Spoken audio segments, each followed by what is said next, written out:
You and I agree that Iran is a national security threat to us and our allies. Now, earlier you called us feckless for questioning your war.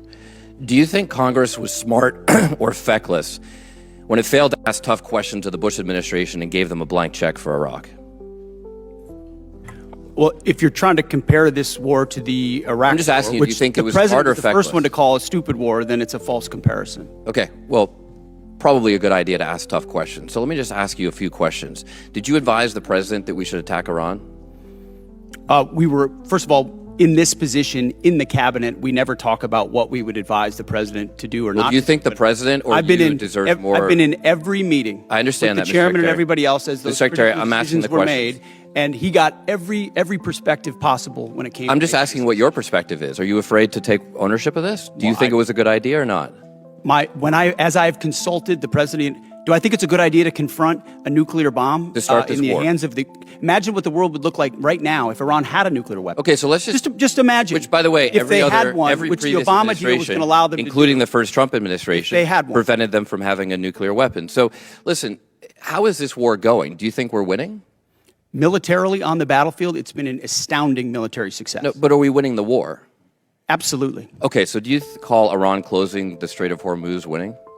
Well, I would say the blockade that we hold that doesn't allow anything to come in or out of Iranian ports. Okay, so we've blockaded their blockade. So they blockaded us, and then we blockaded their blockade. That's like saying, tag, you're it. Or, you know, if President Madison had said, well, the British just burned down Washington, but don't worry, we're going to burn it down as well. Chairman Kaine, did the military have plans for the idea that Iran might blockade the strait? Sure. Thanks for the question.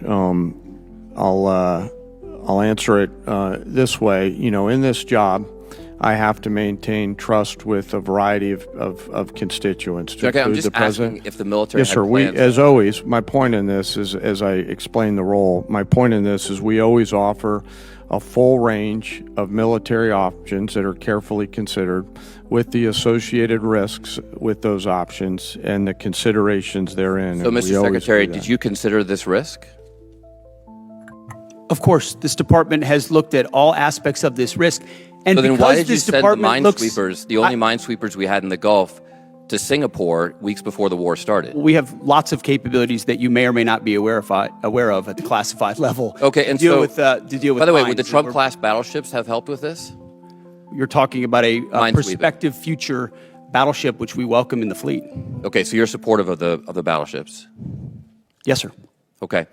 How much has Iran profited from your administration lifting the sanctions on Iran when you started this war? I can tell you Iran is financially devastated right now. Okay, well, in conjunction with the Treasury earned about and $14 billion. Operation Economic Fury.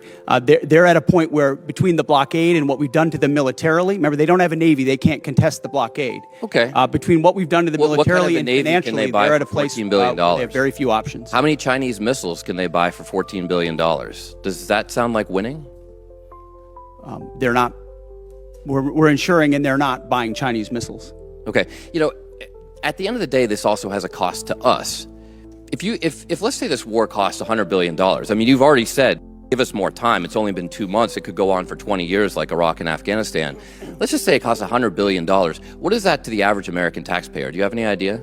Well, unlike foolish previous administrations, it won't go on. No, I'm just asking. For years and decades. But let's just say Sitting in it's this $100 billion. position, it's hard to imagine how you know it was that? allowed those things to happen. You were a part You know of that the war. answer to that? So was I. I never. I'm just asking if you know what your war costs the average American taxpayer. What is the cost of Iran having a nuclear weapon that they wield? I'm just asking if you know the cost of the average American I'm taxpayer. asking you what the It's about cost would be of that. So for the American taxpayers out there, my constituents, some of the constituents you wanted to represent in Minnesota, I'm just wondering if they have an extra $600 lying around to pay for your war. I think that's just a question that we ought to ask. Now, quickly, on March 13th in a press conference, you said, we will give them no quarter, no mercy. In order for no quarter or no survivors is a war crime under the Geneva Conventions. You understand that's murder.